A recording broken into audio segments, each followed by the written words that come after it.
Chelsea against Ajax on match day 4 of the UEFA Champions League group stages, as the Blues are boosted by the return of N'Golo Kante, but also Andreas Christensen and Ross Barkley, while the question remains whether Hudson-Odoi actually gets back into the team over either of Pulisic or Willian.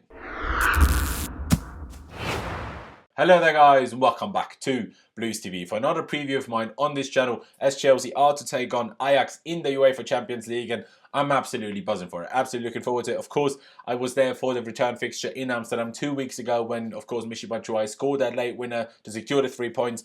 And, you know, I'm just really looking forward to this game now tomorrow as well. Really looking forward to it. A game between two teams like this just can't be awful. Like, even if we lose, it's going to be an interesting game. But let's hope just we don't lose. But it's going to be an interesting game, and I'm really looking forward to it. Of course, if you are new to Blues TV, please be sure to subscribe. And also make sure you drop a like on this video. That'd be massively appreciated. Just go down below and drop a like. It really doesn't take long at all and doesn't cost you any money. So we just massively appreciate that. But enough waffling about, and let's just get into the preview. And of course, as always, starting off by speaking about our opposition. And that is Ajax, obviously. So Ajax, you know, still the very good team that I made a preview about 2 weeks ago. So for more detail on the Dutch champions, I'm not going to go into that much detail again today because I'd literally just be repeating myself. So if you do want more about that, check the the preview from 2 weeks ago out by clicking the link up there. And since we beat them 1-0 away from home 2 weeks ago, of course, they've only played 2 games, unlike ourselves, who've, of course, played 3. And they've obviously, I guess, won both of them. Most notably, a 4-0 win over Feyenoord, although, to be honest, Feyenoord are having a pretty poor season. And then last Friday, in their last game, a 4-2 away win over PULISIC Zwolle, not 100% sure how you actually pronounce them, who are, though, to be honest, one of the bottom sides in the Eredivisie. But people, I've heard a lot of people say, oh, we're at home now, it should be a little bit easier in the away leg. And, especially because Ajax are not allowed to have any away fans at the game due to the UEFA ruling, the UEFA banning Ajax away fans for this game. But I don't personally actually think that the home leg will be any easier than the away fixture was. They'll be even more up for it after we beat them with a late winner. They'll be even more up for it because, they're not particularly happy about their away fans being banned from the game. And neither our nor their, to be honest, I was there, it wasn't particularly impressive, but neither of the atmospheres is particularly intimidating. So I don't actually think being away or at home in this kind of fixture makes too much of a difference. It always makes a little bit of a difference, but I don't think it will, change the whole complexion of the game.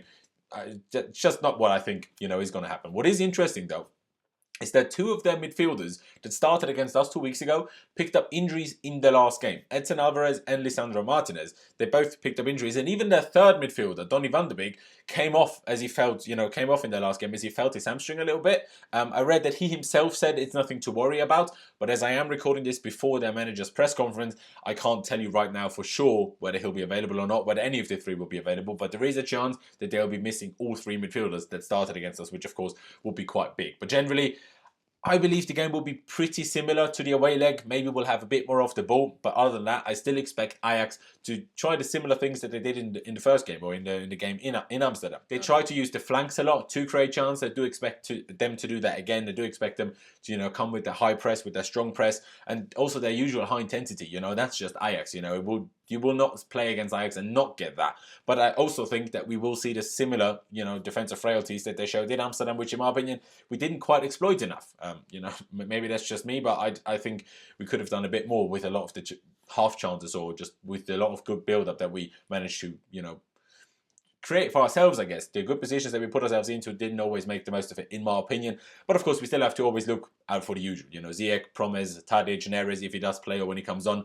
But like I said earlier, them possibly missing the entire midfield 3 would of course be a big blow to them. But to be honest, that was it about Ajax. And now getting into Mr. Frank Lampard's pre-match press conference. And most importantly, Frank Lampard stated that N'Golo Kante is fit and available and is in the squad to face Ajax tomorrow. And it looks like, that's what Lampard said again, all of the minor injuries that he's picked up over the season are all cleared up now. So no more niggles, no more like ankle problems, no more hamstring problems, no more like groin problems. None of those, none of that. He should be absolutely fine at this point. While on Antonio Rudiger, he gave some other injury news, I guess, and to be honest, though, simply confirmed what he said on last Friday already, that Rudiger is today seeing a specialist about a pelvic area issue. He didn't say anything more than that.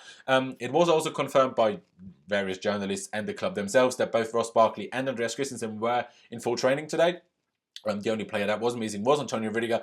That wasn't, mentioned by Frank Lampard or asked about by the journalists, but they were in full training today, so they should both be, fit and probably both be available. But at the end, we'll just find out tomorrow, I guess, who ends up being in the squad. Now, what Lampard also was asked about and spoke about is, of course, on the CAS, the Court of Arbitration for Sport, confirming the date when our transfer ban appeal will be reviewed. They set the date of the 20th November, if I'm not mistaken, pretty sure it's the 20th November. And Lampard, of course, said that he'll be very interested in the outcome of that, but it's quite far down in the list of things that he thinks about. I mean, personally, let's just wait and see what happens.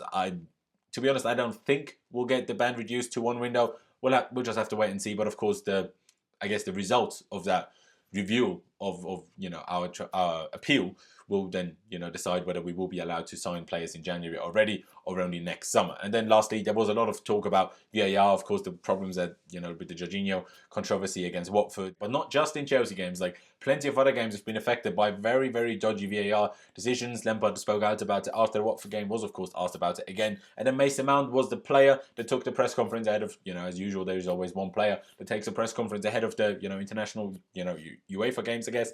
Mason Mount was that today.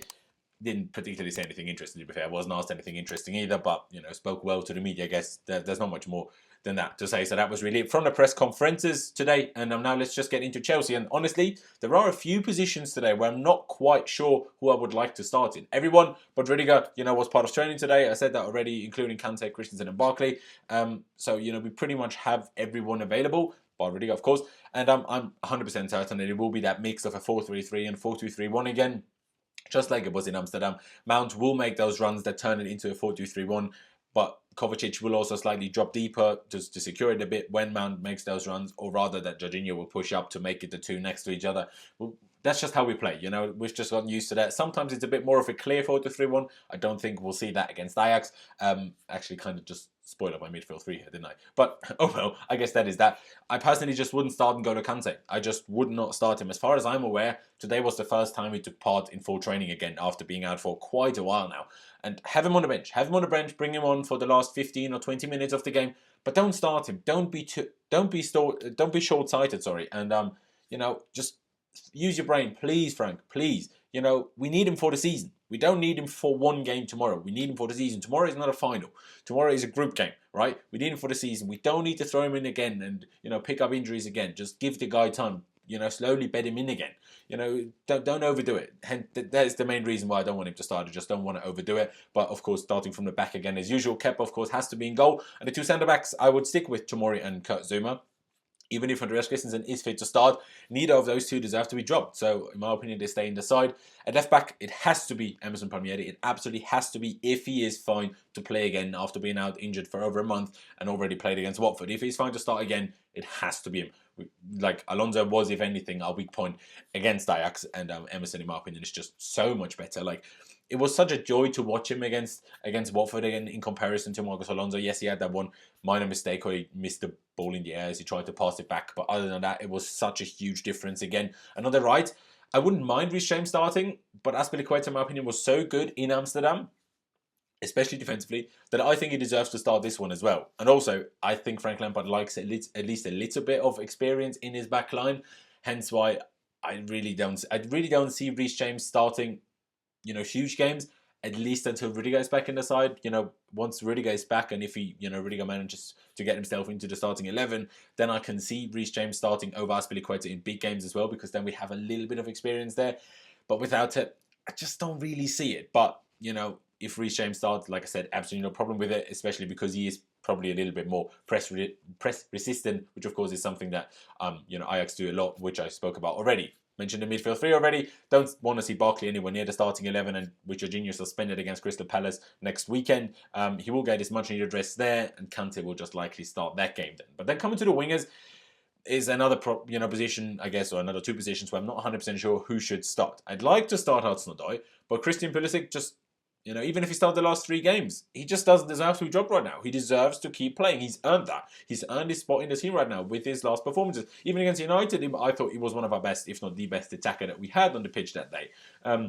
Scored a hat-trick against Burnley, scored a really big goal against Watford to make it 2-0 there with a great run. Like, people underestimated, said, it's a tap-in from inside the 6-yard box. That run, not a lot of players make that run. It was a really, really smart run by him to, obviously score that goal. And on the other side, we absolutely need Willian's work rate against Ajax Amsterdam. And Hudson-Odoi simply does not offer anywhere near that work rate. So, he doesn't get in over Pulisic. He doesn't get in over Willian. So personally, I wouldn't start Hudson-Odoi. I'm sorry, I just wouldn't start him. But then up front, has to be Tammy Abraham, in my opinion. Has to be Tammy Abraham again. Very good on the weekend. But Schwai, in my opinion, kind of proved against United that he's more effective from the bench, even though generally as a team we struggled a bit more in that game. So in a game that we play better in, he would do better in. But still, I would stick with Tammy again. Scored on the weekend and I think just deserves it. And I mean, Giroud, you know my feelings on Giroud, so obviously he shouldn't start. But as for the game itself, like Lampard said in his press conference, we need the exact same level of commitment and work rates that we showed in Amsterdam, which was so impressive in that game, which is a large reason why we managed to pick up the 3 points in the end. Personally, I'd actually say we needed even a little bit more than we showed in Amsterdam, because I personally reckon that Ajax will give it that little bit more than they did in the first leg because of all the things that I mentioned earlier already. And what we just need to make sure is that our passing is good. It needs to be quick, of course. It always needs to be quick, and ideally much quicker than it has been in recent games, but it needs to be good, because with their press, if our passing is precise, they find it much more difficult to intercept balls and, you know, hit us on the break, I guess, when they're already very high up the pitch. Movement, of course, has to be, you know, big. There has to be loads of movement, both in and without a possession. Just needs to be top, but I kind of already said that with the work rate, because that kind of just interlinks with each other, I guess. And then lastly, we have to be ready to put our bodies on the line, a bit like Aspi did in their away leg, a bit like Kurt Zouma showed a couple of times against Watford. We need to, you know, we need to be willing to do that. We absolutely do need to. And then on the other end, ideally, we finish our bloody chances, because that is still our biggest problem. That is still Chelsea's biggest problem, that we just don't finish our chances, especially at home in the league, but also against Watford. Like, we could have easily won that game 4-5-6-0. I could have at least easily been up 4-5-6-0. And then we kind of made it very, very nervy at the end with that 2-1 with the penalty. It just didn't even need to get that far. So ideally, we take our chances. You know, that would, of course, be good. If we win, incredible. That's qualification almost guaranteed. Even topping the group would then look very, very likely, actually.